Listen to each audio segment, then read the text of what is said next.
Bonjour à tous, nous allons aujourd'hui vous présenter la ligne éditoriale du Seuil Jeunesse et nos missions en tant qu'éditeur, à savoir donner le goût de la lecture. Moi, j'ai tendance à penser qu'un enfant qui prend du plaisir avec un livre, qui rit, qui s'émeut d'une manière ou d'une autre, et ben finalement, c'est un peu gagné. C'est-à-dire que ce sera un adulte qui prendra du plaisir à lire des romans, d'autres choses, et surtout, ce sera un adulte qui poussera les portes des librairies avec plaisir et joie et envie, et qui se sentira bien dans une bibliothèque. Voilà, donc en fait, notre mission d'éditeur, c'est ça, c'est de créer une familiarité avec le livre dès le plus jeune âge, en fait. Et au Seuil Jeunesse, on s'adresse aux enfants dès la naissance et jusqu'à, on va dire, 10 ans.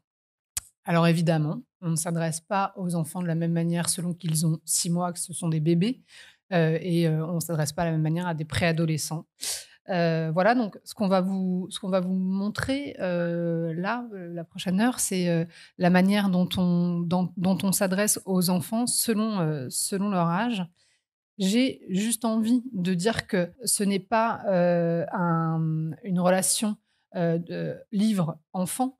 Non, il y a un autre acteur dans ces relations qui est l'adulte, parce que l'adulte a un rôle à jouer extrêmement important dans cette aventure, dans cette histoire, parce que c'est avec l'adulte qu'on lit, c'est avec l'adulte qu'on découvre le livre, qu'on prend plaisir.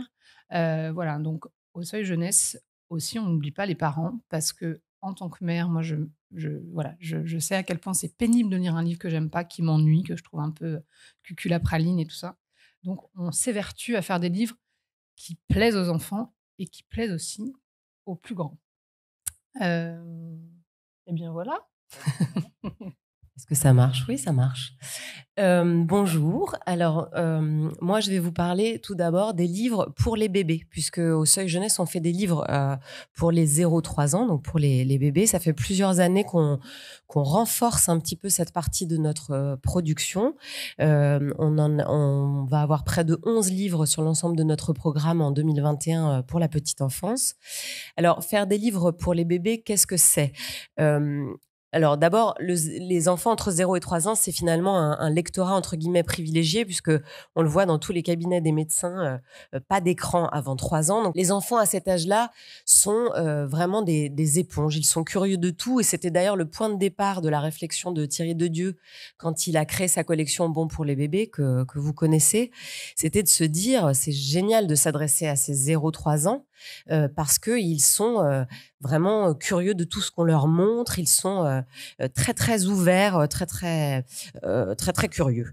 Alors évidemment, entre 0 et 3 ans, ça va être le parent, le premier qui choisit les livres. Il va donc falloir le séduire également, ce parent. Il va acheter soit des livres qu'il pense être intéressants, utiles à son petit, soit des livres qu'il trouve beaux, intelligents. Cet âge-là, entre 0 et 3 ans, évidemment, pour nous, est essentiel parce que, et je rebondis sur ce que Céline le disait, hein, il s'agit véritablement ici de semer des graines et de se dire que plus on entoure de livres le tout petit, et bien plus le livre va devenir un objet familier, un objet de son quotidien, un objet dont il ne pourra plus se passer. D'où l'intérêt de lui offrir des livres qui élargissent son horizon, des livres qui stimulent sa curiosité et qui accompagnent son ouverture sur le monde, des livres beaux avant tout. Et le premier livre dont je vais vous parler, eh bien, il est avant tout ça, beau.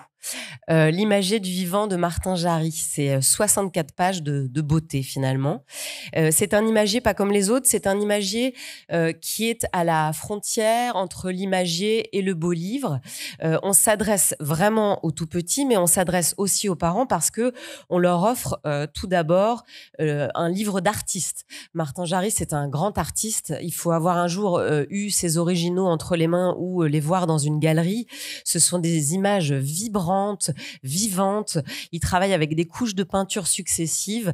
C'est vraiment un travail assez exceptionnel. Donc, gageons que les parents soient séduits par ce livre à cause de sa grande beauté, premièrement. Et puis, c'est un imagier pour les petits. Avec ce grand format, le petit va pouvoir se plonger littéralement dans les images. Et c'est un imagier donc, qui va présenter une cinquantaine de fleurs, fruits, légumes, animaux.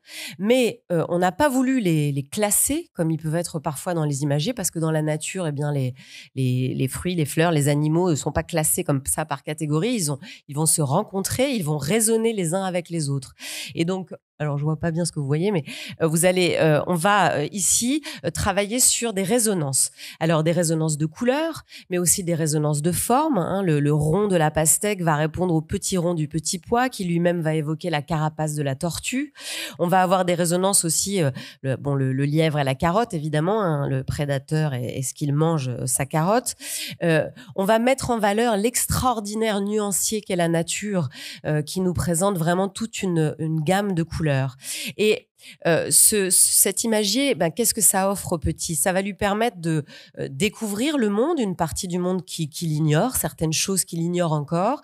Ça va lui permettre d'avoir la joie et la fierté immense de reconnaître le lapin, par exemple, le lièvre ou la carotte, des choses des éléments de son quotidien. Donc, lui donner comme ça cette fierté. Ça va lui donner des étonnements. Il va avoir l'impression qu'un oiseau va s'envoler entre les pages. Soudain, Martin a fait un rouge-gorge et une mésange qui sont des petits bonheurs d'oiseaux. Voilà, il va comme ça découvrir le monde à travers les 64 pages de cet imagier, pas comme les autres. Une fois qu'on a nommé le monde, une fois qu'on l'a découvert comme ça à travers les pages de l'imagier, eh bien, on va pouvoir jouer avec ce monde. Et c'est ce que fait Matisse dans cet autre livre pour les tout petits, très très différent. Et cette fois-ci, on est dans un tout petit format au coin arrondi. C'est une avant-première là dont je vous fais part, puisque ce livre sortira en janvier 2021. Matisse va permettre au petit de jouer avec le monde. Le petit, il faut pas l'oublier, il a assez vite le sens de l'humour. Hein, on peut rire, on peut faire des blagues avec un tout petit dès 1 an et demi, 2 ans, et lui-même fait des blagues. Alors dans ce livre, l'histoire est assez simple. Hein. Vous voyez sur la couverture cette petite vache qui est un petit peu hébétée. Elle sait plus très bien où elle habite, cette petite vache. Et ça va être à l'enfant de l'aider à retrouver le chemin de sa maison. Alors, il va devoir répondre à des questions vraiment très, très simples, des questions que vous entendez dans la bouche de tous les tout-petits. Hein. Ils adorent dire « et elle est où, ceci ?» et aussi dire « pourquoi ?» Là, c'est plutôt « elle est où ?» Donc, elle est où la vache ? Est-ce qu'elle est dans le nid ? Non, bien sûr, c'est l'oiseau qui est dans le nid. On continue comme ça. Elle est où la vache ? Est-ce qu'elle est dans l'eau ? Mais non, c'est le poisson qui est dans l'eau. Elle est où la vache ? Alors, elle doit être dans la baignoire. Mais non, c'est le canard en plastique qui est dans la baignoire. Alors, on vous a pas mis toutes les pages du livre, mais ça continue comme ça. Et puis, finalement, ça va être l'enfant lui-même qui va trouver la réponse, puisque l'enfant est toujours vraiment la figure centrale de nos livres. C'est lui qui va trouver la solution. Il sait où elle est, la vache. La vache, en fait, est un doudou qui s'avère être tombé du lit et qu'on va remettre avec soi dans le lit pour pouvoir s'endormir. Ce qui est intéressant, c'est que une fois que le petit a comme ça nommé le monde, qu'il l'a remis en ordre, qu'il a remis chaque chose à sa place, eh bien, il va pouvoir apaiser, rassurer, aller vers le sommeil et s'endormir tranquille. Voilà, donc un tout carton réjouissant et joyeux avec lequel jouer dès janvier. Et puis, alors, on parle de jouer.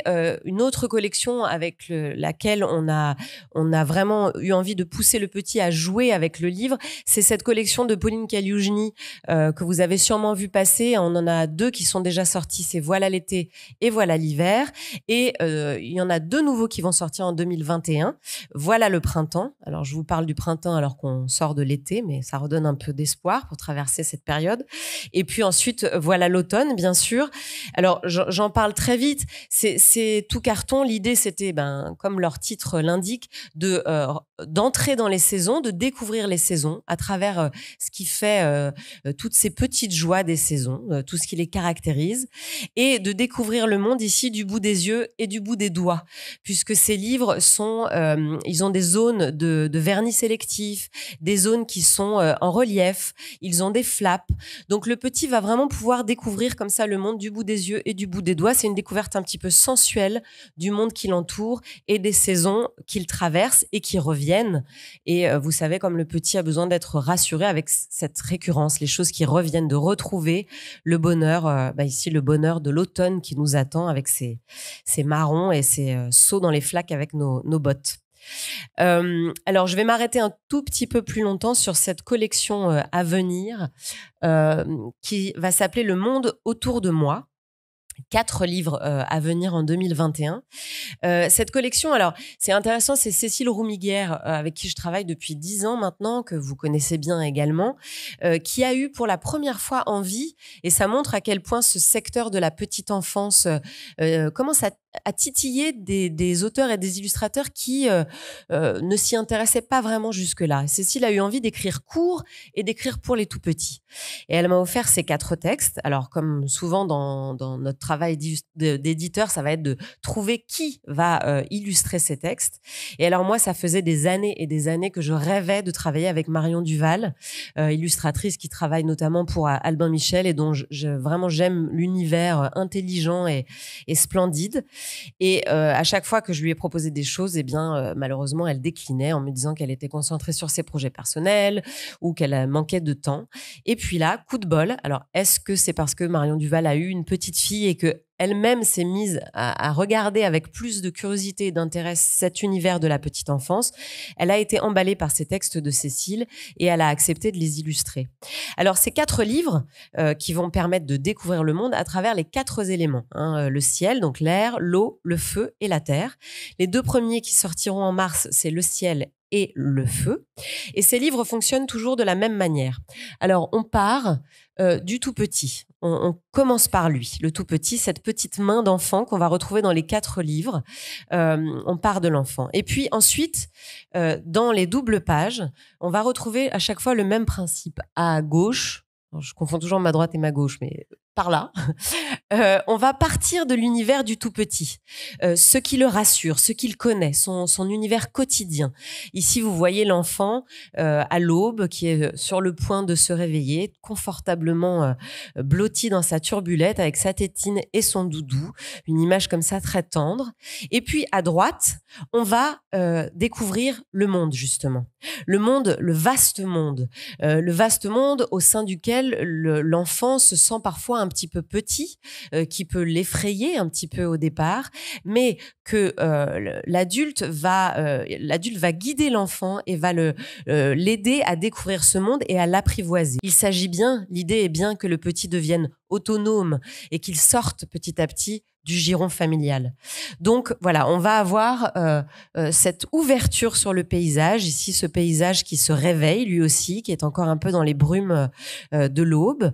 Et puis si on tourne la page, on va retrouver à chaque fois donc l'enfant avec tout son attirail chargé pour partir au parc, avec sa poussette, son sac à dos. Et puis à droite, ce ciel métallique du parc, ce haut du toboggan d'où il va pouvoir s'élancer. On va accompagner cet enfant, faire en sorte qu'il abandonne ses peurs. On ne va pas être du côté de attention, ne monte pas ici, tu vas tomber, attention, ne va pas dans les flaques, tu vas te mouiller. Non, on est dans une exploration un peu comme ça du monde et l'enfant va traverser ces paysages mouillés sous la pluie pour aller se mettre à l'abri, etc., etc. Et on arrive sur le feu, on va retrouver donc le même principe, l'univers familier donc de cette petite fille qui est en train d'allumer un feu avec sa maman, et puis ce moment où on campe dans la nuit, avec cette nuit qui peut être inquiétante pour certains enfants, mais qu'on va l'aider là aussi à apprivoiser, à traverser. Et puis cette magnifique double page où l'enfant souffle ses bougies, et à droite, c'est l'arbre d'automne, orange, comme une flamme, qui est lui-même soufflé par le vent. Voilà, 4 petits bijoux qu'on est ravis de vous offrir dès le mois de mars. Et puis évidemment, on ne s'adresse pas qu'aux bébés, on va accompagner, suivre l'enfant qui grandit. Et je vais laisser Céline vous parler de ces albums pour les enfants entre 3 et 6 ans. en effet, plus l'enfant grandit et plus il a envie d'explorer le monde, d'aller à la découverte du monde, et puis plus il est capable de comprendre des images un peu plus complexes, et plus son sens de l'humour aussi s'aiguise. Et c'est ça qui est très, très, très étonnant. Plus son sens de l'humour s'aiguise, et puis plus il est capable d'apprécier aussi des moments de blague avec le parent qui lui lit un album. Alors, donc, voilà, au Seuil Jeunesse, notre cœur de métier depuis des années, c'est vraiment l'album illustré pour les 3-6 ans. Et à partir de 3 ans, voilà, on se permet d'enrichir un peu la lecture. Et j'avais envie de vous parler, de m'arrêter un petit peu plus longtemps sur le travail d'André Bouchard, qui est assez étonnant, parce que là, je vais vous présenter 2 titres relativement différents. Le premier, c'est la collection Lison. J'ai eu envie, il y a quelques années, de demander à André de s'adresser aux plus petits. Normalement, il s'adresse aux enfants plutôt à partir de 5 ans par ses albums. Et là, j'ai eu envie qu'il s'adresse à des petits dès 3 ans. 3 ans, c'est le début des années maternelles. Il a inventé Lison, ce personnage espiègle, malin, extrêmement attachante, cette petite Lison. Et il a eu envie de parler aux enfants par des strips. Il a eu envie d'une image simple, d'une mise en couleur assez simple aussi, avec des aplats et des choses comme ça. Et en fait, au fur et à mesure que l'on tourne les pages, que l'on découvre les strips, finalement, on découvre le quotidien de cette petite fille, et c'est extrêmement juste. On retrouve là aussi le talent d'André, qui est aussi dessinateur de presse, et on voit à quel point il est capable de croquer en très peu de cases le quotidien de l'enfant. L'enfant s'y retrouve, donc ça l'amuse beaucoup, et surtout l'enfant est tout à fait capable de comprendre ce qu'on lui propose à travers ces petits strips. Et puis le parent aussi, et moi je suis à chaque fois très étonnée par la justesse des scènes qui sont croquées. Donc voilà, c'est un vrai moment à partager avec les petits, et c'est presque le début de la lecture un peu autonome comme ça. Et j'avais envie de montrer ce grand écart entre Lison, alors grand écart pas vraiment, parce qu'on reste toujours dans la même dans l'humour et dans un rapport texte-image construit. Donc il y a Lison pour les petits, et puis pour un peu plus grand, je vous présente avec beaucoup d'émotion, parce qu'il vient d'arriver, La double vie de Médor, qui est un album qui s'adresse aux plus grands à partir de 5 ans. L'image se complexifie, la technique évolue. André s'amuse, il a toujours adoré ça, avec les personnages des contes. C'est quelque chose qui lui plaît énormément. Et donc là, il a choisi de mettre en scène un loup, Médor, et puis il réinvente finalement un peu la fable du chien et du loup de La Fontaine. Il va raconter finalement comment les loups sont devenus des chiens par amour de leur gamelle bien remplie. Donc ça raconte l'histoire de ce Médor qui se retrouve dans les faubourgs d'une ville affamée, et qui va, grâce à la générosité d'une vieille dame, être adopté et se retrouver bien à l'abri dans un bel hôtel particulier. Voilà, il va être prêt parce qu'il adore manger, et voilà, il va être prêt au pire. Vous voyez, il va visiter des musées, se faire manucurer. Vraiment, il va aller très très loin. Voilà, donc c'est vraiment vous voyez ce rapport texte-image qui se complexifie, en effet, parce que lorsqu'on lit le texte et quand on voit l'image, ça donne lieu à vraiment des éclats de rire. Et puis, au fur et à mesure de l'histoire, on va découvrir que ce chien n'est pas un chien, mais bien un loup. Et on va trembler avec les enfants lorsque ce loup va se retrouver près d'un square. Finalement, tout est bien qui finit bien. Le loup a été bien élevé par cette vieille dame et va finalement dévorer les goûters des enfants, et non pas les petits bambins. Voilà, donc j'avais envie de vous montrer ces 2 albums très différents, mais avec la même la même substantifique moelle, j'ai envie de dire, qui est l'humour qu'on propose aux petits. Mais si je parle d'humour voilà, et je vais parler évidemment de Gilles Bachelet. On vient de terminer avec Gilles la semaine dernière. On vient d'envoyer le nouvel album de Gilles chez l'imprimeur, Résidence Beau Séjour. Alors Gilles, je vais te demander de venir. Résidence Beau Séjour est un album extrêmement drôle de Gilles qui raconte l'histoire d'une licorne qui n'est plus le personnage préféré des enfants. Non, puisque c'est les gros love you, les personnages préférés des enfants. Gilles, je te laisse parler de cet album. Bonjour. Alors, ce livre part d'une petite licorne qui s'appelle Poufy. En Poufy, c'est, comme j'ai beaucoup d'amis libraires sur Facebook, il y en a peut-être qui l'ont déjà vu sur Facebook. C'est une petite licorne que j'ai eue après, pendant presque un an, l'avoir dessinée presque quotidiennement sur Facebook. J'ai eu envie de faire un album avec. Et des albums sur les licornes, il y en a beaucoup.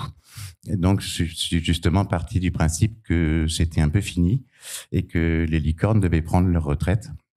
Et d'où cette idée de résidence beau séjour, puisqu'il y a un animal beaucoup plus intéressant que la licorne, qui est le gros love you que vous voyez là, et qui a pris sa place. Voilà, donc elle s'installe dans cette résidence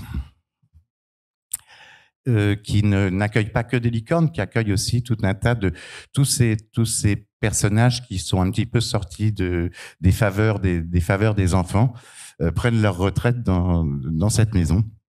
Et puis, donc elle va raconter sa vie, elle va raconter son quotidien, son emploi du temps. Et puis, au fur et à mesure de la lecture, il y a quand même quelques petits détails qui peuvent titiller l'enfant, parce qu'il y a des choses un petit peu inquiétantes. On voit beaucoup de caméras de surveillance partout. Et puis, on vous dira pas la fin. Non, alors j'ai décidé de pas mettre la fin pour pas spoiler, parce que voilà, mais ça se finit bien. Elle est un peu attendue, mais oui, ça se finit bien quand même.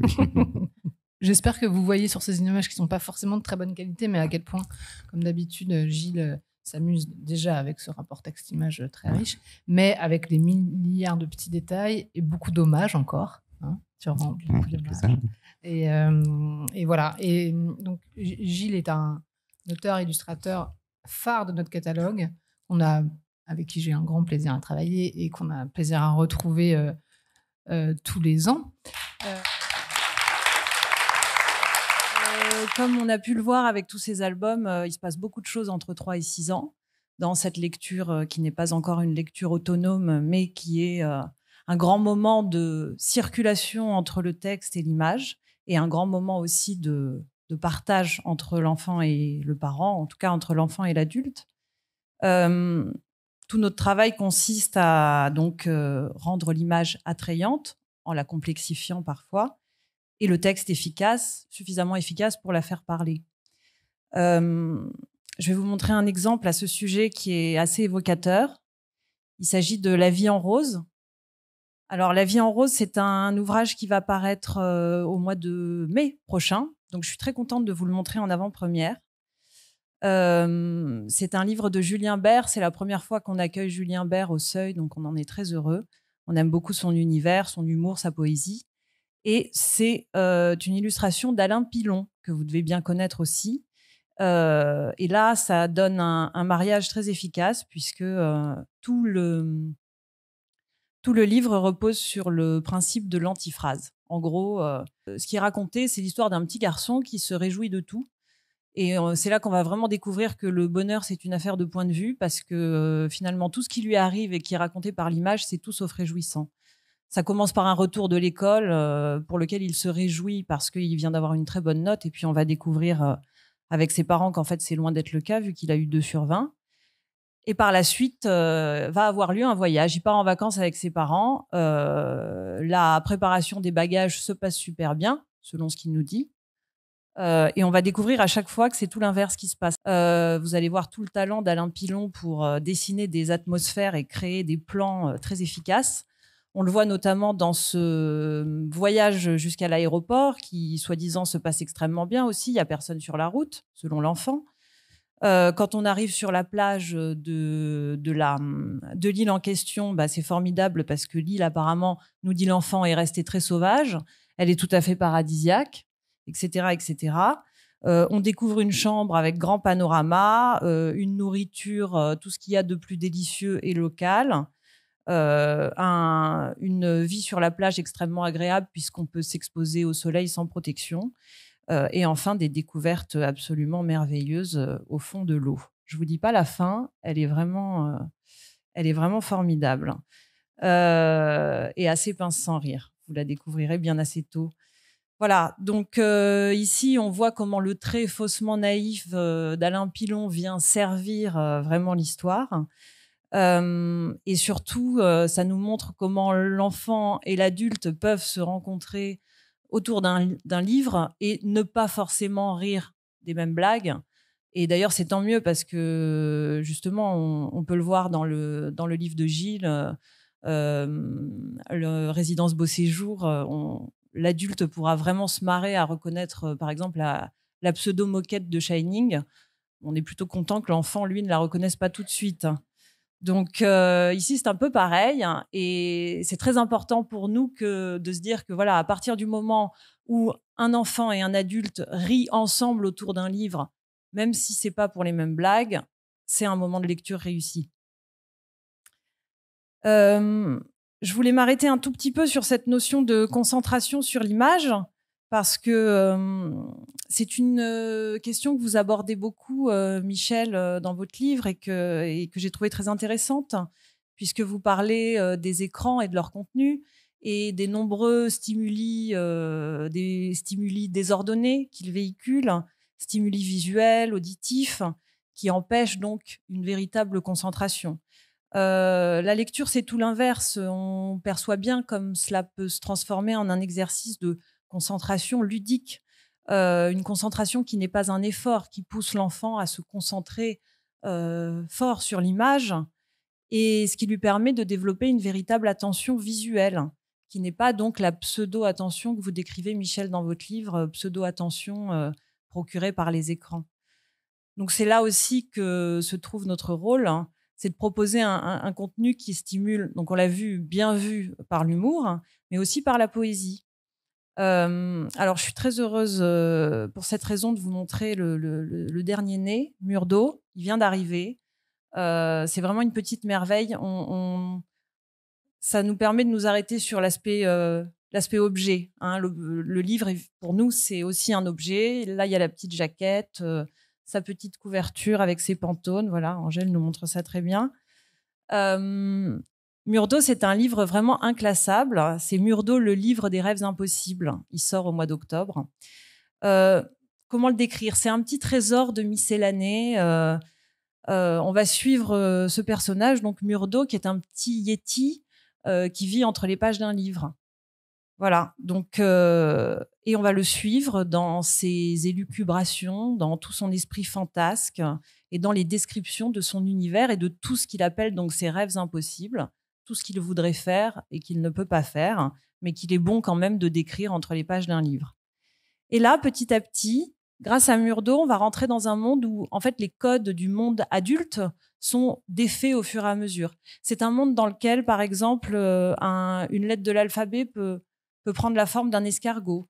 C'est un monde dans lequel on peut manger un sandwich à tout. Alors, un sandwich à tout, c'est un sandwich dans lequel on peut trouver à la fois des mets habituels, mais on peut y trouver une rivière, un avion, tout un tas de choses qu'on peut reconnaître dans ce dessin. Le monde de Murdo, c'est aussi un monde dans lequel on peut se baigner dans les lettres de l'alphabet, où on peut imaginer devenir le maître d'une rivière qui va nous suivre avec tous ses poissons, avec toute sa faune, toute sa flore. On peut aussi écrire son nom dans les étoiles, ça donne lieu à des doubles pages absolument splendides.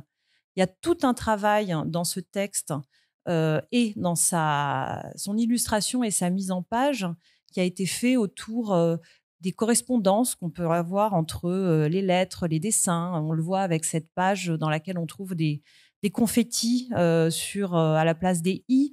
Dans la page où Murdo rêve d'être un avion, on va avoir un jeu géométrique sur le texte qui va lui aussi prendre une forme d'aile. Voilà, alors c'est un texte d'Alex Cousseau que vous devez bien connaître.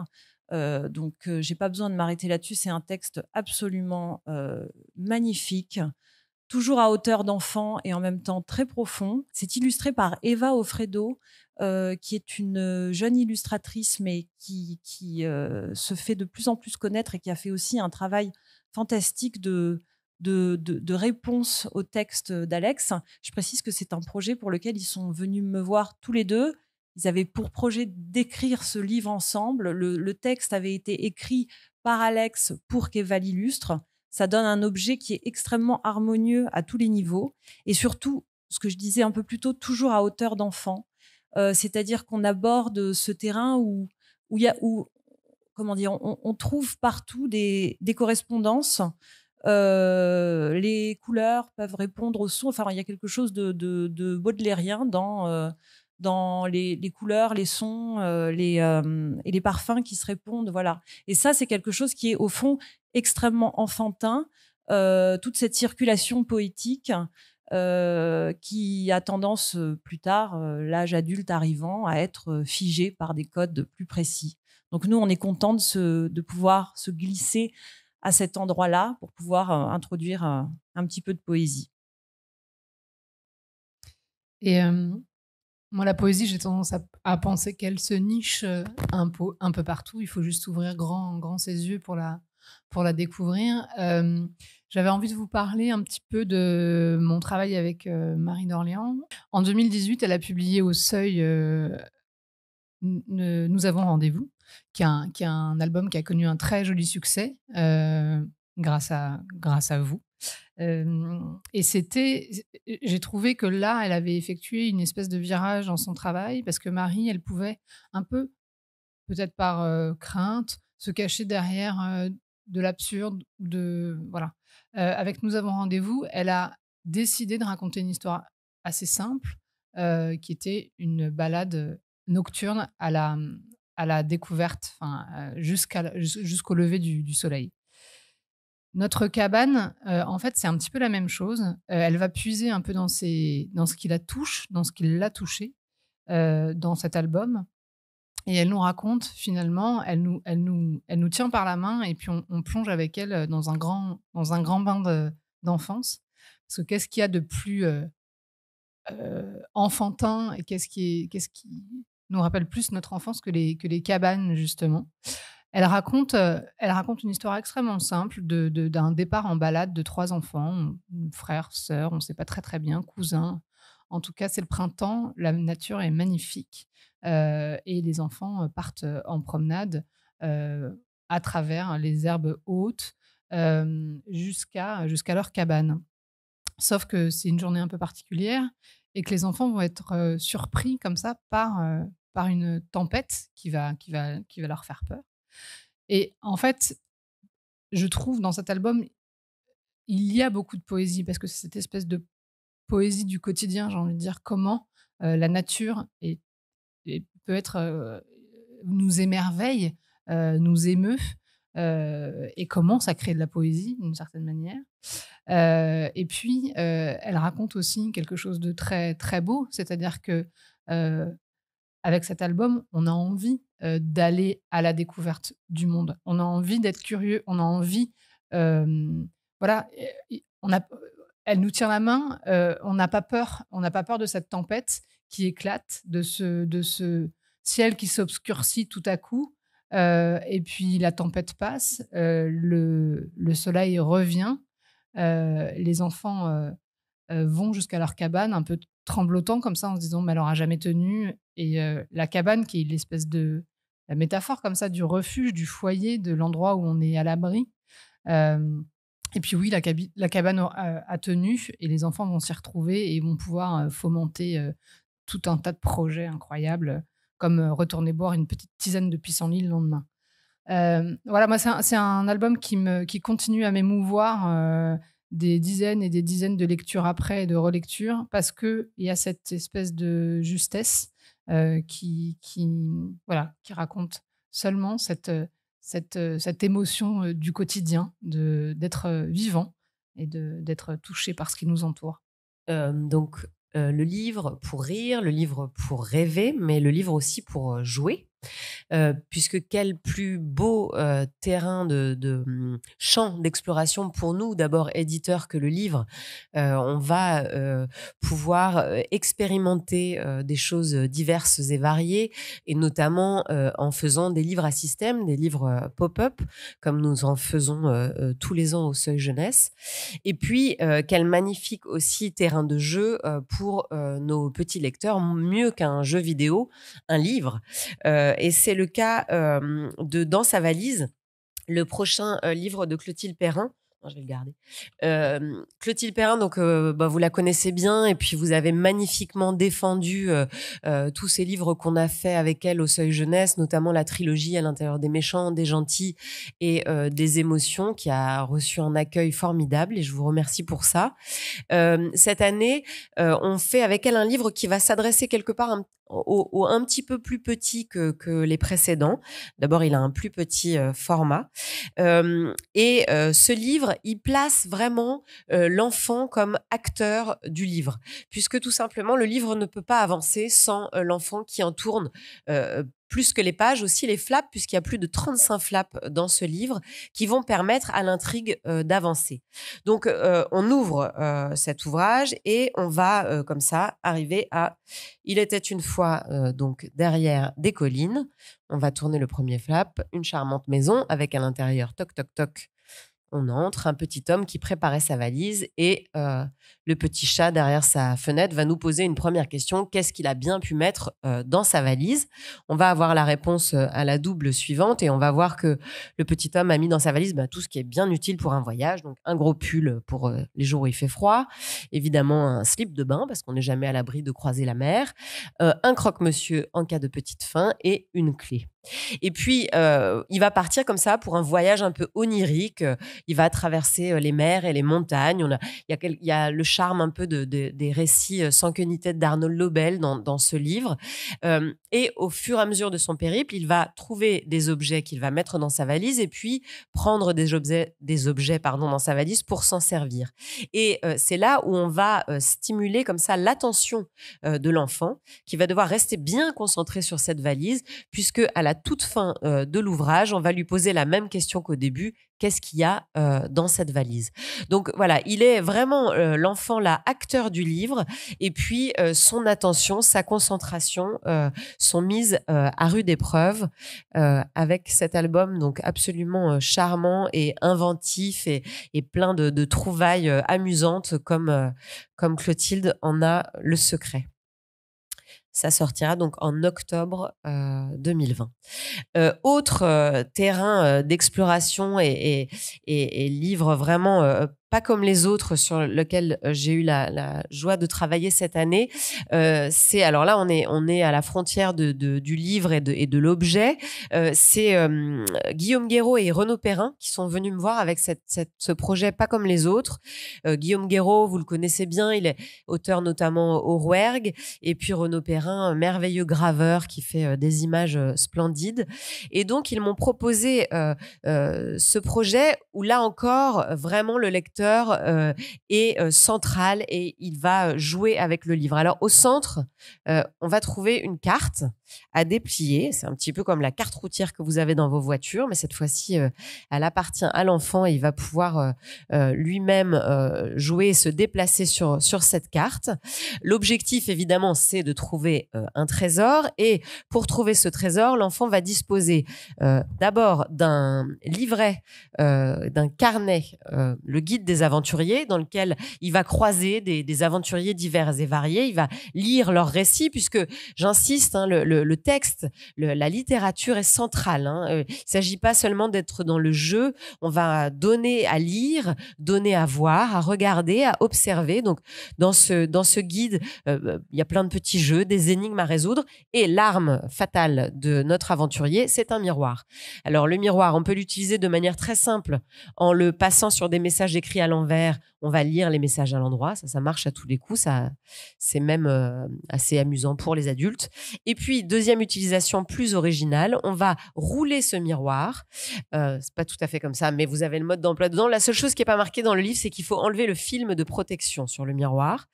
Et on va, grâce à ce miroir roulé, pouvoir, en le plaçant sur les cercles qui se trouvent sur la carte, remettre en ordre des images qui sont déformées et qui sont à l'envers. Il s'agit d'anamorphose. On va expliquer à l'enfant ce que c'est qu'une anamorphose.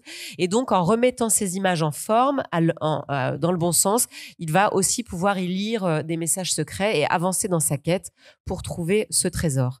Voilà, il est magnifiquement imprimé avec des couleurs Pantone, donc très vives. Et là aussi, on est vraiment à la frontière entre le livre dont vous êtes le héros, le roman d'aventure et puis le livre de jeu d'enquête à mener. On continue sur les livres à jouer. Nous, on aime bien dorloter nos auteurs et nos illustrateurs. On aime bien qu'ils restent longtemps et qu'ils se sentent bien chez eux. Donc, je suis très, très contente qu'Agathe Demoy, qui avait publié chez nous La Grande Traversée en 2014 et puis Cache-Cacheville plus récemment avec Vincent Godot. Là, elle est venue avec un projet. Alors, vraiment, je vais vous montrer. C'est juste pour vous donner, pour vous mettre en appétit comme ça. Elle est venue avec un projet de livre animé, mais alors c'est extrême, c'est d'une grande simplicité.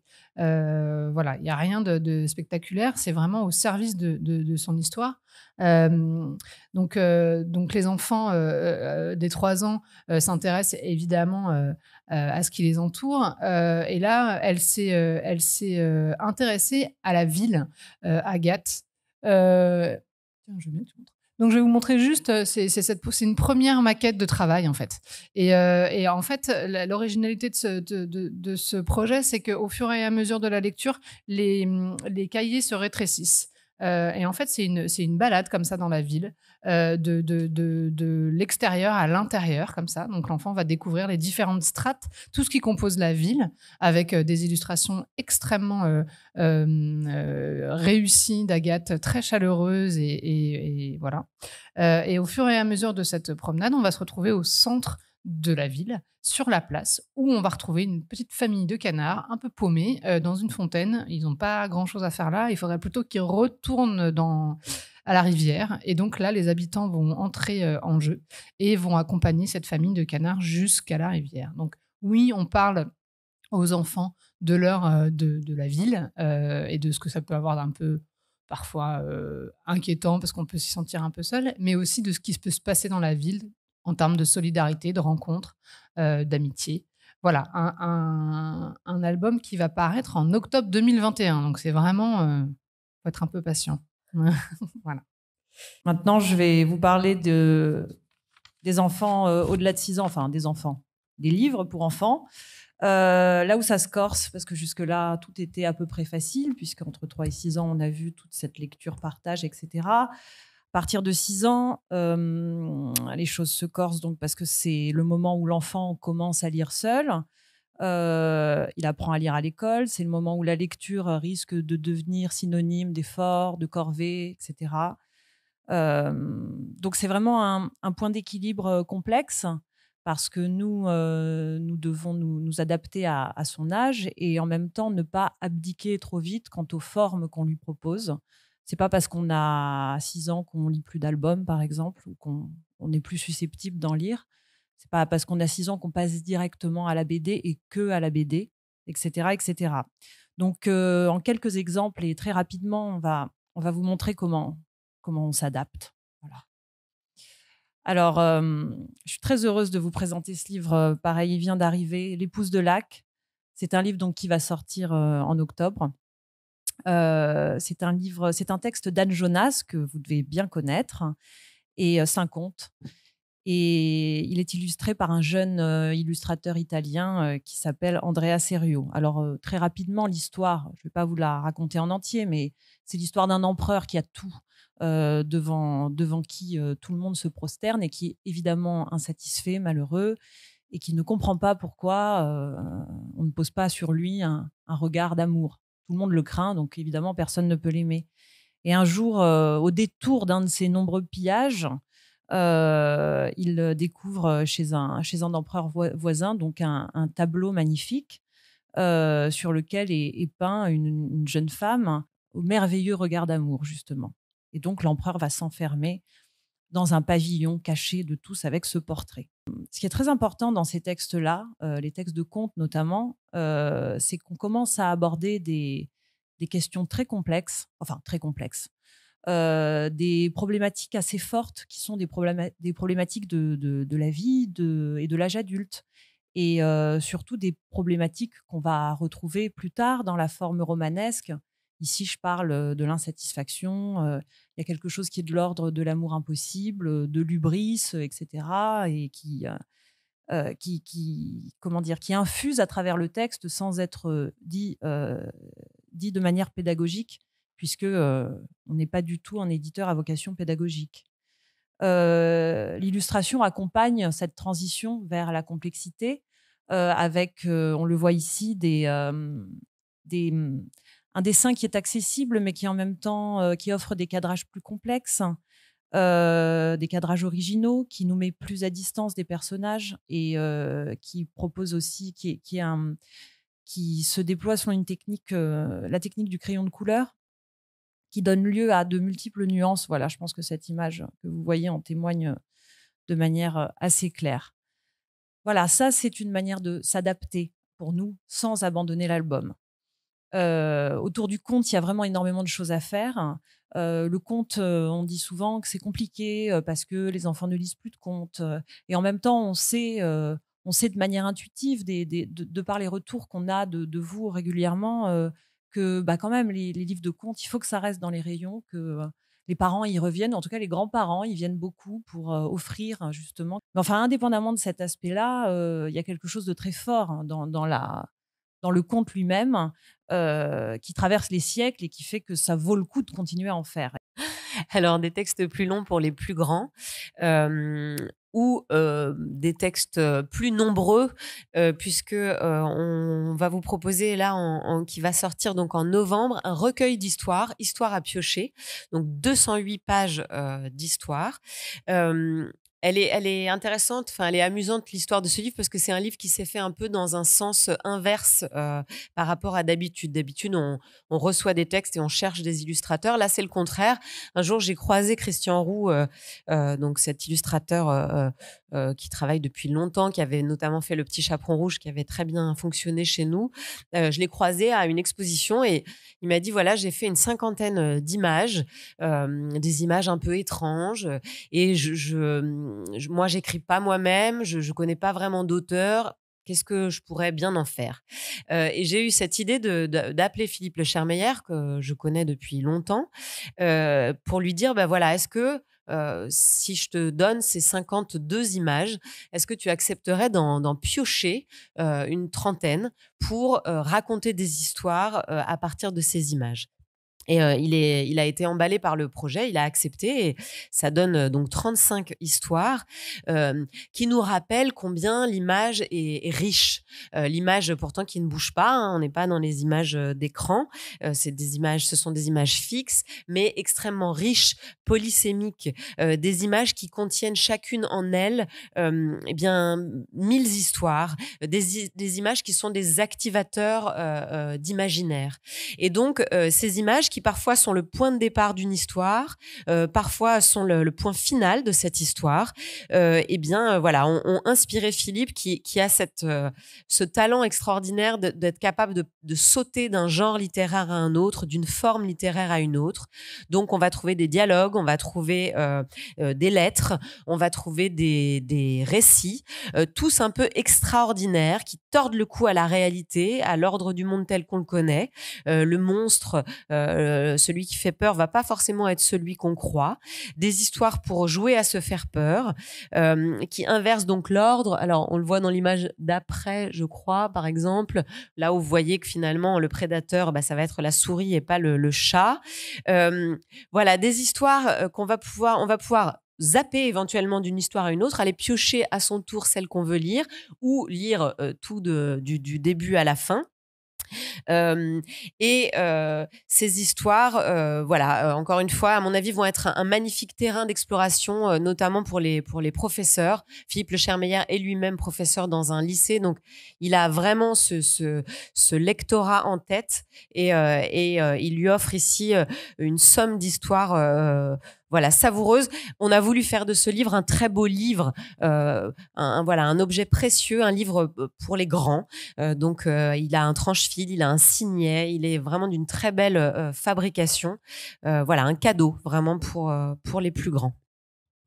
Je continue à vous parler des enfants à partir de 6 ans. Plus on grandit et plus on se pose des questions sur le monde qui nous entoure, plus on est curieux, plus on a envie de savoir ce qui se passe et comment ça se passe. Au Seuil Jeunesse, ce que je disais tout à l'heure, notre cœur de métier, c'est plutôt l'album, mais on ne s'empêche pas de parler de choses qui nous importent. Et donc, parfois, on fait à peu près 2-3 documentaires par an. Alors, c'est toujours des documentaires qui font un petit pas de côté. Alors, le documentaire est un genre qui a beaucoup évolué, qui a un peu abandonné son côté scolaire. Moi, je me souviens quand j'étais petite, c'était une photo, un texte. Ça ressemblait un peu trop à des manuels scolaires. Moi, ça m'ennuyait un peu. Et puis, depuis des années, depuis une dizaine d'années, c'est vraiment un genre qui s'est dépoussiéré, qui va chercher dans plein d'autres genres, justement. Et on aime bien faire ça au Seuil Jeunesse. Alors là, à la fin de l'année, en octobre, va paraître un documentaire pas tout à fait comme les autres de Marc Dagneau. Je parlais de notre fidélité à nos auteurs-illustrateurs. Marc est un auteur-illustrateur qu'on aime beaucoup et qui nous a proposé un documentaire un peu à la manière d'une encyclopédie, mais on retire tout ce qu'il y a d'un peu poussiéreux dans ce que revêt le mot encyclopédie. Et en fait, il a eu envie de faire un livre sur les éléphants parce que Marc Dagneau est passionné d'éléphants.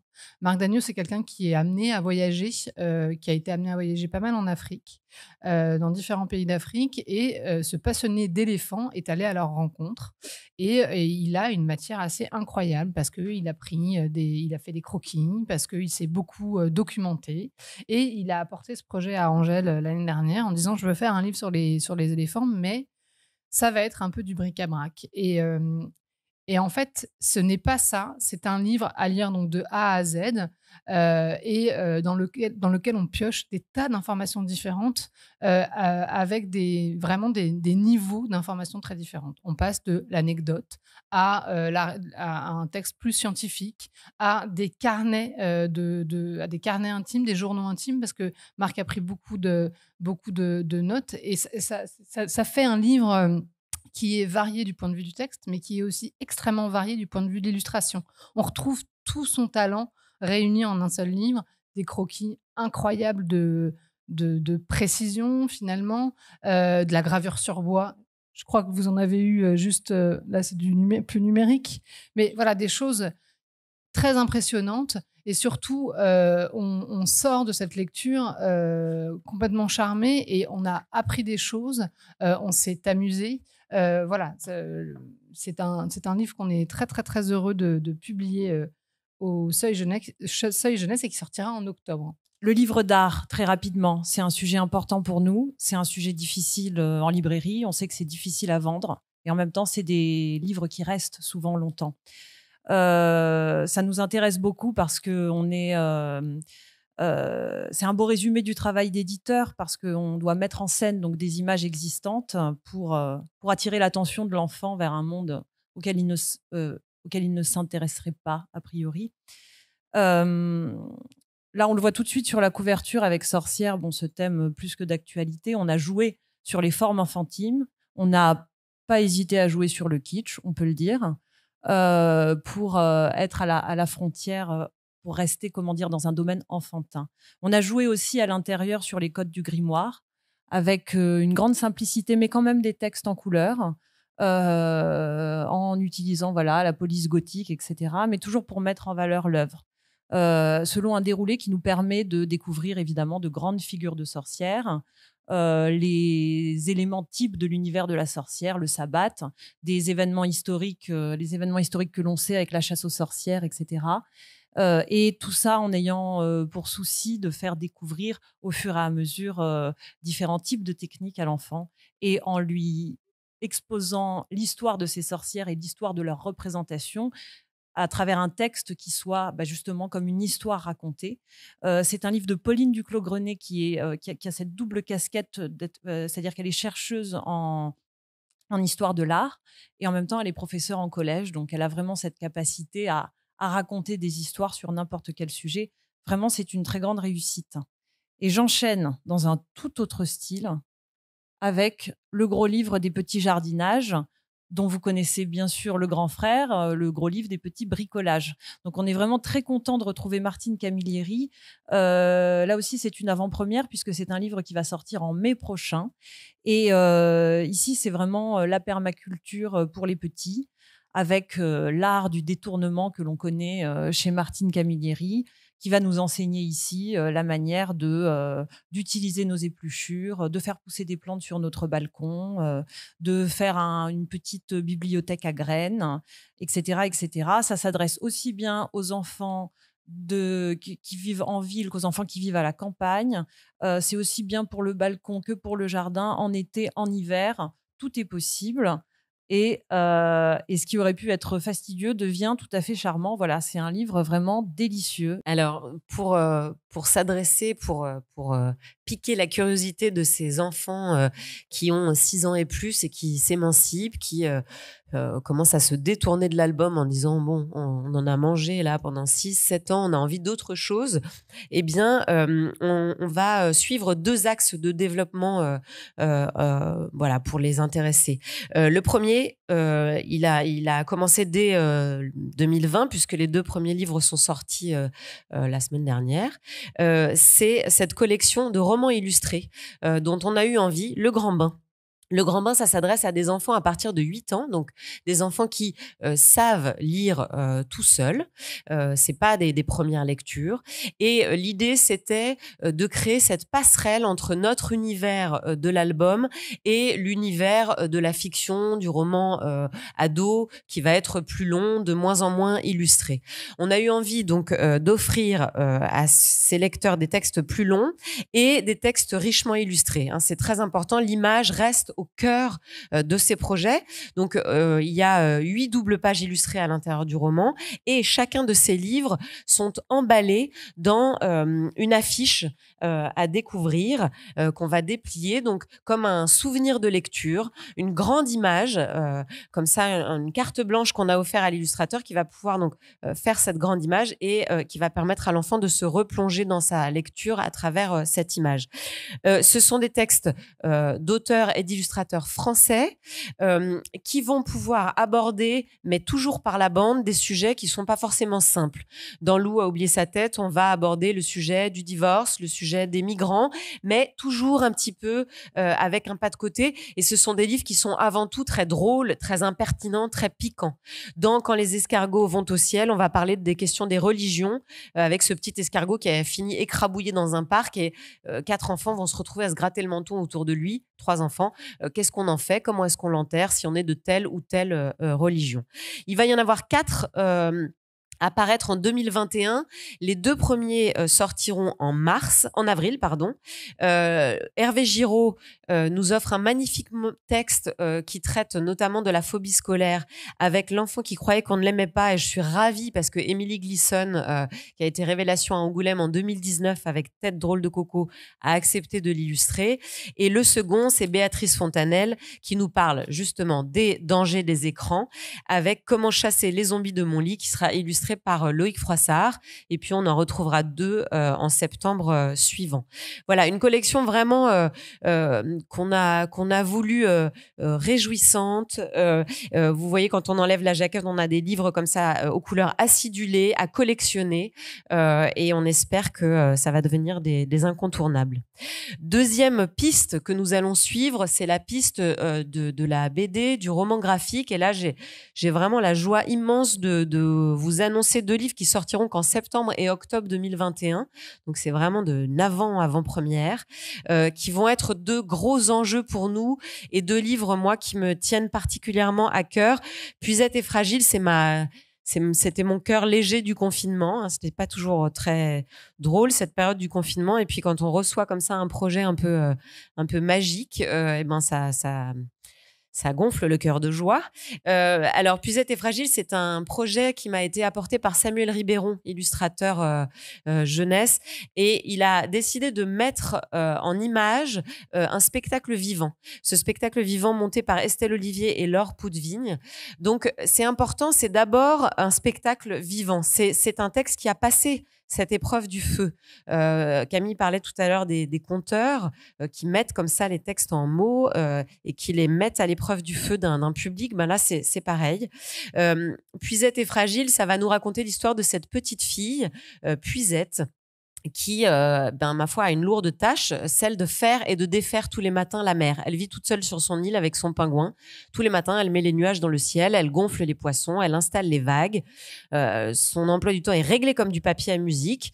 Elle est un petit peu psychorigide sur les bords. Et puis un jour, il se passe quelque chose qu'elle n'avait pas prévu. La mer va lui apporter un paquet sur lequel il y a marqué fragile. Et d'ailleurs, elle passe son temps à dire mais moi j'avais pas commandé, c'était pas prévu. Et dans ce paquet, il y a une petite fille. Je vais un peu plus vite que la musique. Une petite fille qui lui ressemble mais qui n'est pas elle, et une petite fille qui va venir bousculer un petit peu son quotidien. Une petite fille qui voit pas les choses forcément comme elle, qui n'a pas la même manière de faire. Et puis Puisette va assez vite avoir envie de se débarrasser de cet enfant avant de se rendre compte évidemment que c'est quand même plus rigolo de vivre à 2, de partager des points de vue et d'être ensemble. C'est un livre d'une intelligence lumineuse parce qu'il reste tout le temps ouvert. Il peut parler à la fois de l'entrée des enfants à l'école qui vont être confrontés à d'autres eux-mêmes, et il peut parler de sujets plus graves. On a évidemment la question de l'accueil de l'autre, de l'exilé qui nous traverse à la lecture de ce livre. Voilà, on s'adresse ici aux plus grands avec ce principe de la BD, cette oralité qui va leur parler, ces bulles qui créent un récit qui est rythmé, qui est dynamique et qui devrait leur donner envie de se plonger dedans. Et le deuxième projet, When You Look Up, alors c'est son titre de travail pour l'instant puisque c'est un achat. Alors c'est un bijou là aussi. Dans ce projet, on a un récit cadre dans lequel on va suivre cet enfant avec sa maman célibataire, cet enfant qui est littéralement, alors lui, accroché à son écran de téléphone portable. C'est son meilleur ami, et d'autant qu'il déménage, donc il a perdu tous ses copains, sa ville, son père n'est plus là, donc c'est sa bouée, son téléphone. Et il va découvrir cette nouvelle maison. Dans cette nouvelle maison, il a une nouvelle chambre, et dans cette nouvelle chambre, il y a un meuble étrange, un vieux meuble, un secrétaire. Et dans le tiroir de ce secrétaire, il va découvrir un carnet. Et ce carnet contient des histoires. Et là, on va quitter le récit cadre pour entrer dans des récits insérés. Alors, on change de style graphique. Là, on se rapproche de l'album et des histoires un petit peu extraordinaires qui mettent en scène des animaux, des objets, des choses. Cet enfant comprend pas tout, mais il va se rendre compte que il y a des éléments dans ces histoires qui sont des éléments de décor de sa nouvelle maison, et que sans doute celui qui a dessiné et écrit ce carnet a vécu là. Et donc, va commencer comme ça une enquête pour trouver qui est l'auteur de ce carnet. Je vous en dis pas plus. Ce livre, il nous rappelle, et la boucle est bouclée avec ce que disait Michel Desmurget en début de cette intervention, c'est que le livre est un formidable lieu de rencontre. Quand on est devant un écran, chacun est à côte derrière un écran, mais il se passe pas grand-chose entre nous. Autour du livre, on va pouvoir se rencontrer, les générations vont pouvoir se rencontrer, et évidemment, on va pouvoir déployer un imaginaire formidable dont on a besoin et qui va être une vraie arme pour les adultes que seront ces enfants demain. Voilà, je vais passer la parole à Thomas qui va vous parler des plus grands. Alors bon, moi je m'occupe de la fiction. La fiction, en fait, c'est l'étape d'après. C'est l'étape d'après, pas tout à fait, puisqu'il y a un petit peu de fiction à l'illustré, et que vous le verrez, vous le savez déjà, il y a aussi un petit peu d'illustré à la fiction. Comme quoi. Alors on a toujours le même problème. faire lire nos enfants, les amener à s'approprier des livres, à prendre plaisir avec des livres.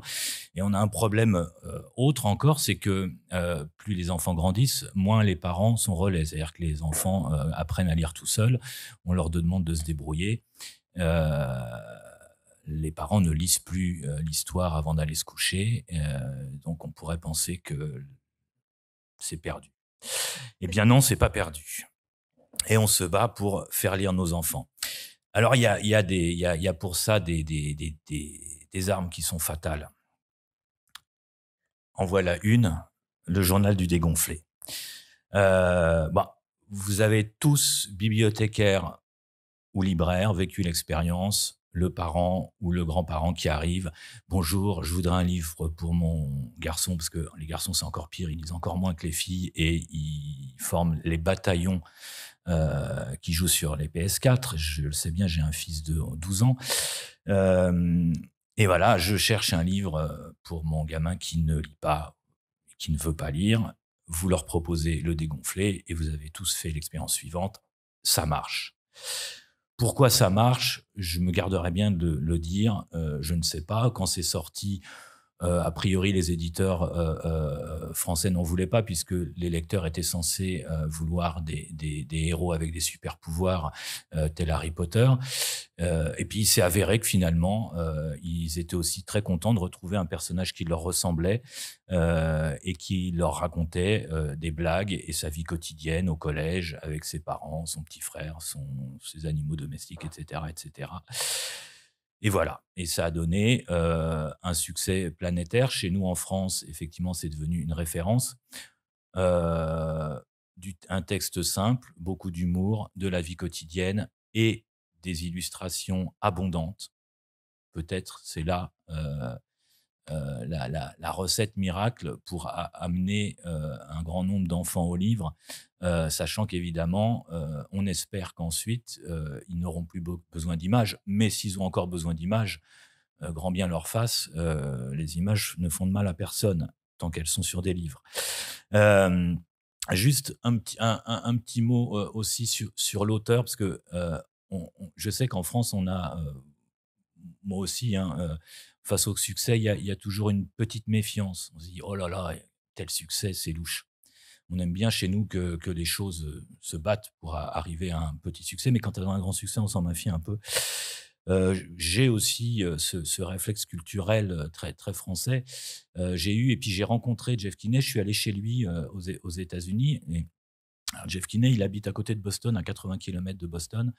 Vous comprendrez pourquoi je vous raconte ça après. 80 km de Boston, dans une banlieue, on va dire, pour cadres, assez aisés. Alors, c'est une petite ville, je ne sais pas si on peut encore l'appeler petite ville, avec, au milieu de la forêt, plein de maisons, avec des terrains autour et tout ça. 8000 habitants. 8000 habitants. Et alors, plus de centre-ville. Pas de centre-ville, puisque dans les villes américaines, il n'y a plus de centre-ville. Donc, il faut savoir que Boston, grosse ville, plusieurs centaines de milliers d'habitants, 2 librairies indépendantes, je veux dire, 2 librairies pour voilà, une ville qui n'est pas grande comme Paris, mais on va dire, je ne sais pas moi, comme Lyon. Voilà, Lyon, 2 librairies. Et Amazon, bien sûr. Et dans la ville de Jeff Kinney, il y avait autrefois une grande halle commerçante qui servait de lieu du marché où étaient réunis tous les commerçants de cette petite ville. Cette halle est tombée en décrépitude, tous les commerçants ont frémé, elle était en ruine. Jeff Kinney l'a rachetée, il a construit une librairie de 350 mètres carrés, donc au milieu de nulle part, puisque c'est le seul commerce de la ville. Non seulement c'est le seul commerce de la ville, mais c'est le commerce du centre-ville. Donc c'est devenu le cœur de la ville.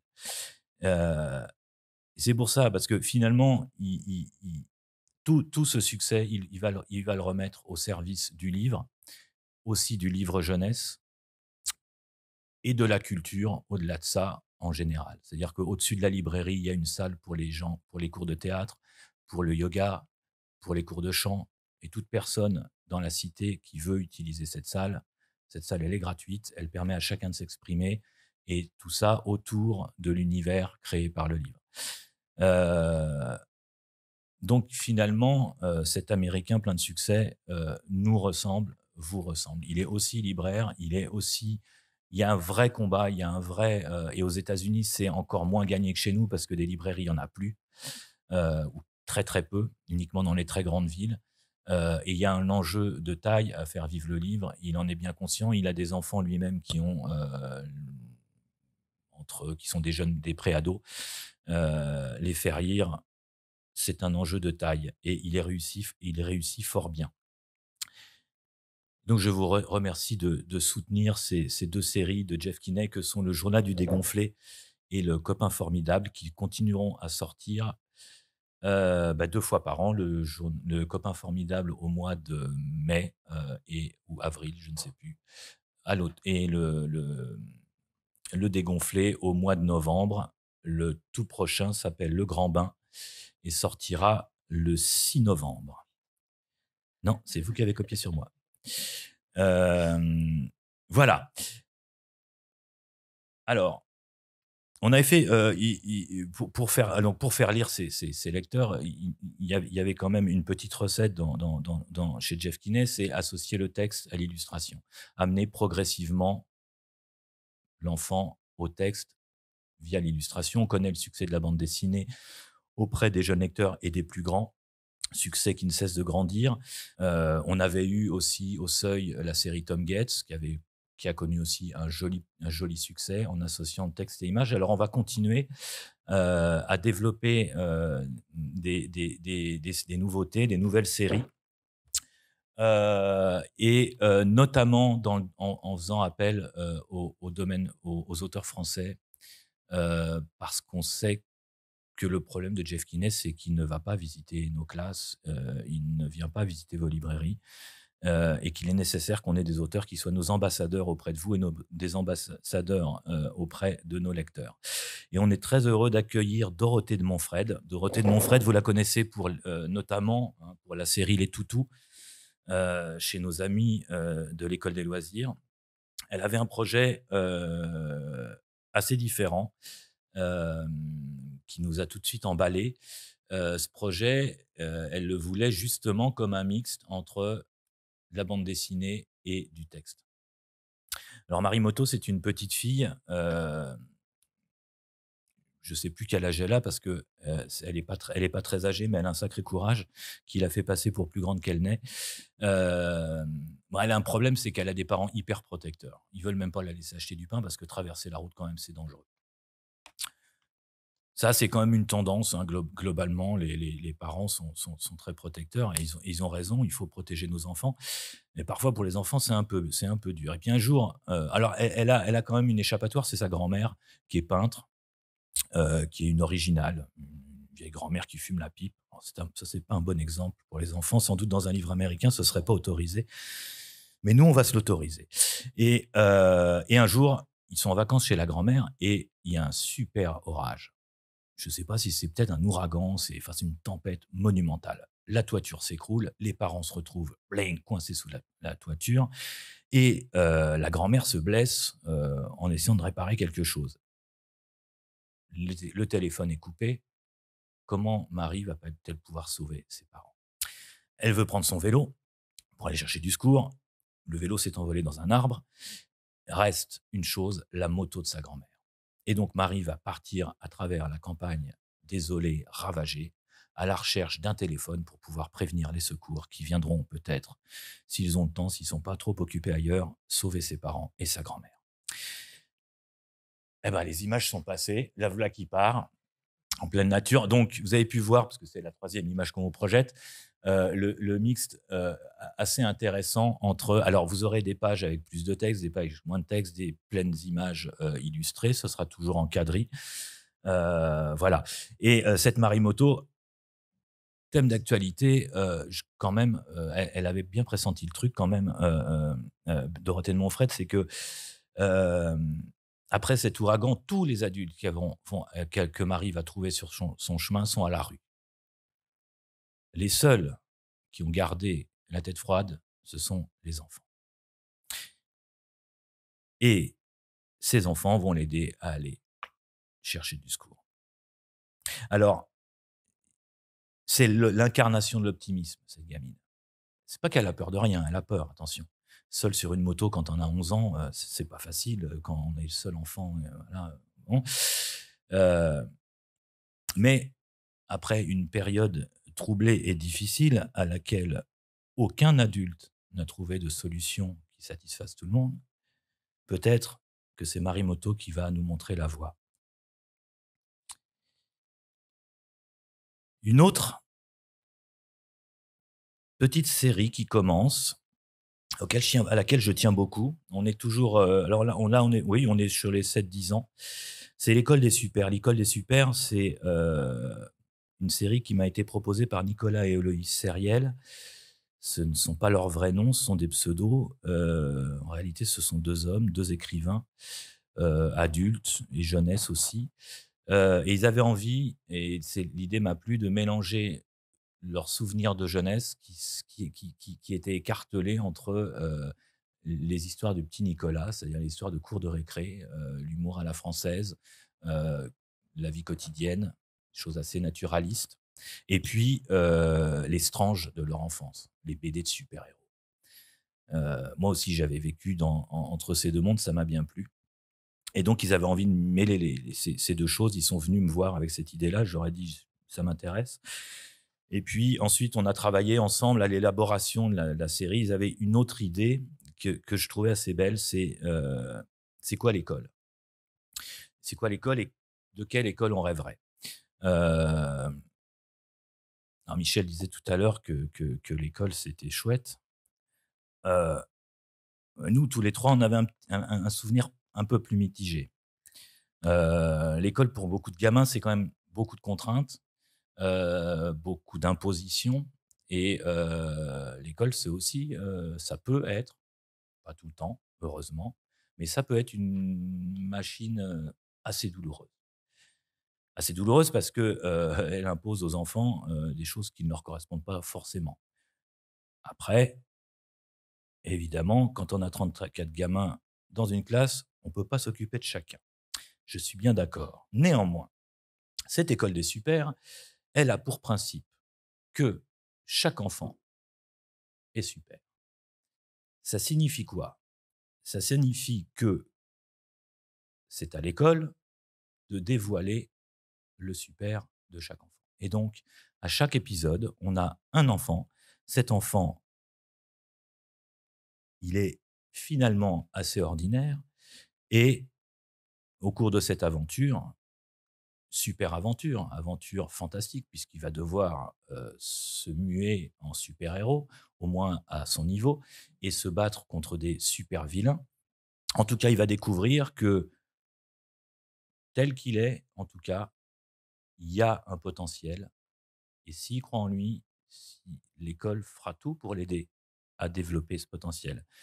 Je vous pitch les 2 premiers, très rapidement. Léo contre les rats phosphorescents.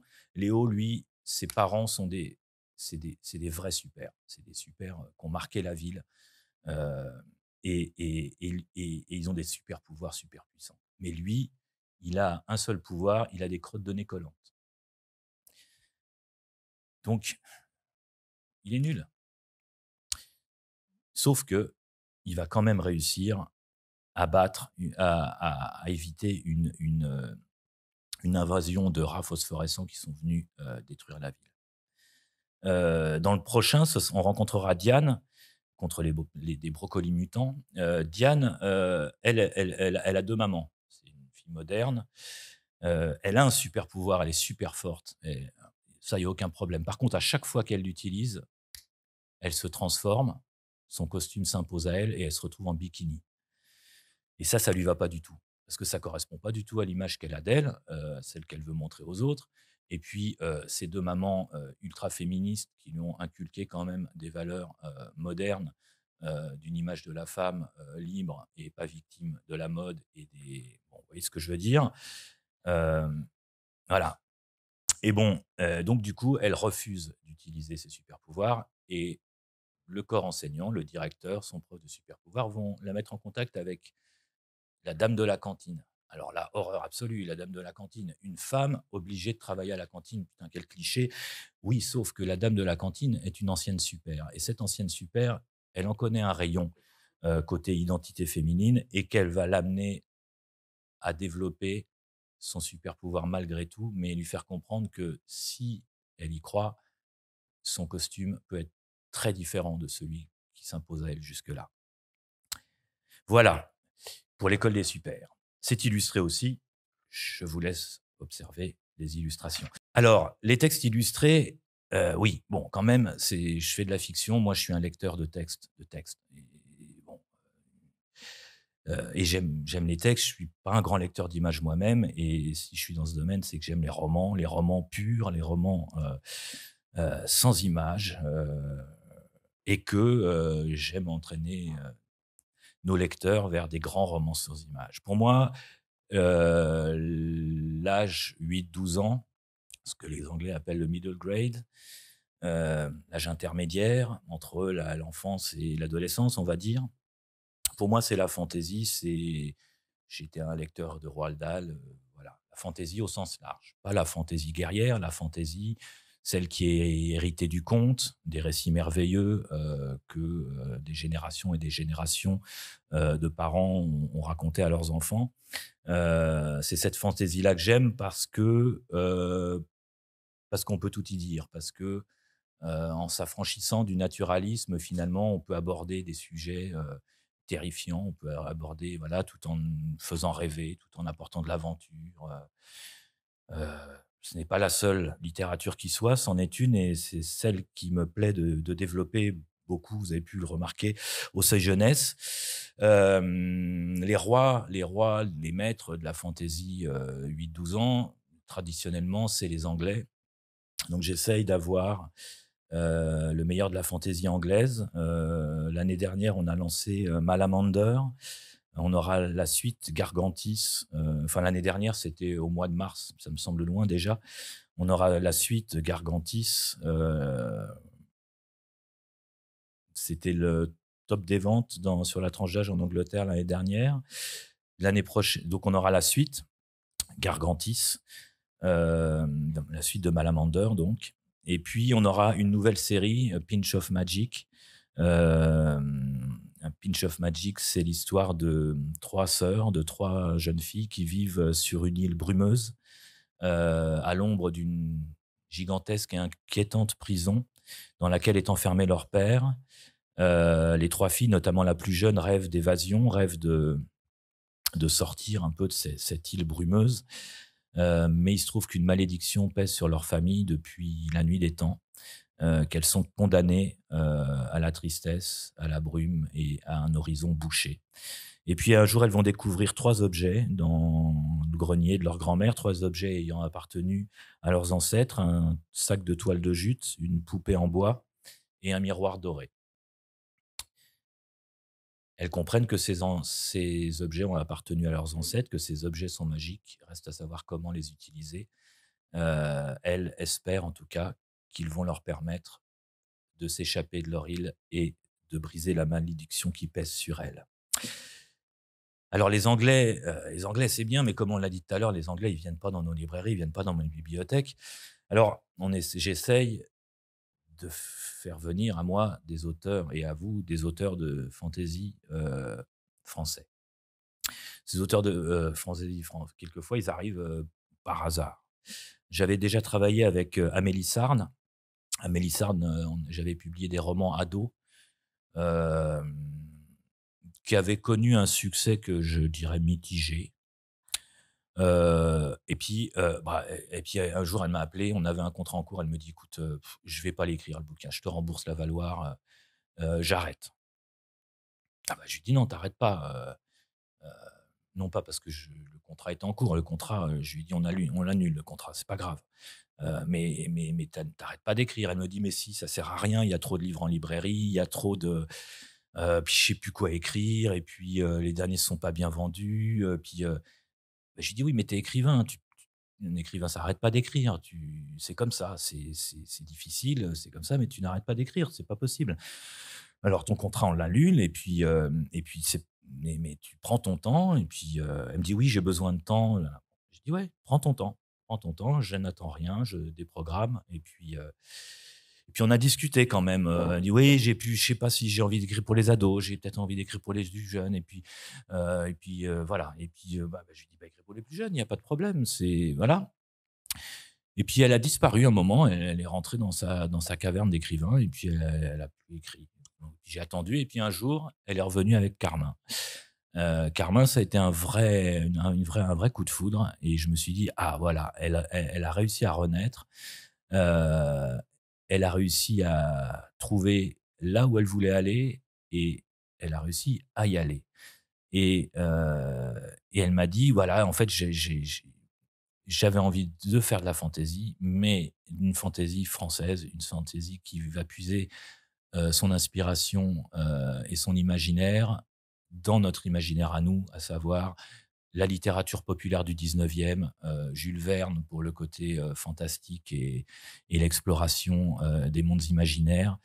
Et voilà, elle a ramené Carmin. Carmin se passe dans un monde imaginaire, mais assez proche d'ici. Un imaginaire un peu steampunk, avec des machines volantes, des machines à vapeur qui font une grosse fumée au-dessus de la ville et tout ça. Et Carmin est un orphelin particulier puisqu'il est doté d'un sabot à la place d'un pied. Il ignore tout de son passé. Il vit dans un orphelinat et un jour, il est adopté par 2 personnages, Gléphérinna et Calphurnius, qui sont eux des taxidermistes ayant un projet. C'est pas taxidermer, empailler la totalité des espèces vivantes sur la Terre. Et donc, pour échapper à ces personnages inquiétants, Carmin va devoir découvrir le secret de sa propre origine. D'où vient-il? On se doute qu'il n'est pas totalement humain. Voilà, c'est une fantaisie super attachante. On est super content puisqu'il a été sélectionné pour il est sorti chez vous, soit le dernier office d'août, soit le 1er septembre, je sais plus. Il a été sélectionné pour le prix Gulli. Ça, c'est quand même une fierté à côté de Timothée de Fontbelle. Ce qui nous dit que voilà, on a vraiment un beau texte. Bon, alors voilà, un dernier truc au Seuil. Ça, c'est bien une discussion avec Séverin Cassan, notre directeur général. On avait envie d'un texte, toujours relativement à la période qu'on vient de vivre, un texte de prise de conscience, un texte qui parle de l'avenir. On sait que cette crise du coronavirus a réveillé chez les jeunes des interrogations qui étaient là, mais a renforcé des interrogations sur notre avenir, comment nous prendre en charge, comment préparer cet avenir, comment vivre ensemble demain. On sait que inexorablement la planète, les conditions de vie sur la planète se dégradent. On sait qu'il va falloir agir, on ne sait pas trop comment. Thomas Harding, journaliste anglais, grand journaliste anglais, auteur de romans à succès aussi, il a imaginé ce dispositif-là. Une jeune fille, en 2050, passionnée d'histoire, interroge sa grand-mère sur les 30 années passées. 2050, moins 30, ça fait 2020, ça fait aujourd'hui. Et sa grand-mère lui raconte. Elle lui raconte son histoire, le choc. Ce qu'elles appellent le choc, c'est un moment, une accélération du dérèglement climatique, avec la montée des eaux, avec l'augmentation des températures, avec tout ça. Mais elle ne nous raconte pas que ça. Elle raconte comment les hommes se sont adaptés, comment les technologies ont pris le dessus sur l'humain, comment les populismes se sont développés, comment, etc., etc. C'est un journaliste, ça veut dire que c'est ultra documenté. Il s'est amusé à tirer les fils, il a imaginé la culture, comment elle allait évoluer la culture, comment allaient évoluer les rapports de pouvoir. Alors évidemment, il va y avoir le revenu universel, les gens cessent de travailler, quelles conséquences ça va avoir, etc., etc., etc. L'invention par exemple, des ordinateurs quantiques qui sont 1000 fois ou 10 000 fois plus puissants que les ordinateurs d'aujourd'hui. Voilà, l'arrivée au pouvoir des chefs populistes. Tous les pays s'écroulent parce qu'ils font n'importe quoi. La prise en main des technocrates. Les technocrates sont les chefs des grandes entreprises dans cette fiction qui vont prendre le pouvoir. Qu'est-ce que ça donne? Et évidemment, la grand-mère, elle, a accepté ça. Comme ça, petit sacrifice après petit sacrifice. Voilà. Et Thomas Harding, avec ce bouquin, veut nous donner à nos adolescents voilà ce qui s'est passé et à travers ce que va renvoyer la petite fille qui raconte l'histoire. Elle interpelle les adolescents d'aujourd'hui en leur disant « Faites gaffe les gars, si vous n'êtes pas attentifs, si vous ne vous engagez pas d'une manière ou d'une autre, voilà ce qui peut arriver. Ce qui peut arriver, c'est la fin de nos libertés, c'est la fin de notre capacité à réagir, c'est l'extinction d'une certaine idée de l'humain, de la démocratie, etc., etc. » Et ça se lit comme un roman, puisque c'est la grand-mère raconte. C'est pas un livre, c'est une fausse histoire, mais racontée par la grand-mère, qui engage un dialogue avec sa petite fille, qui questionne, qui veut savoir, qui veut comprendre. Voilà, c'est remarquable. C'est aussi agrémenté d'illustrations qui sont des facsimilés, des images venues du futur, qui nous racontent un peu comment se déroule cet avenir. Voilà, ça s'appelle 2050, une histoire de futur. Vous l'aurez à lire très, très, très bientôt. Merci.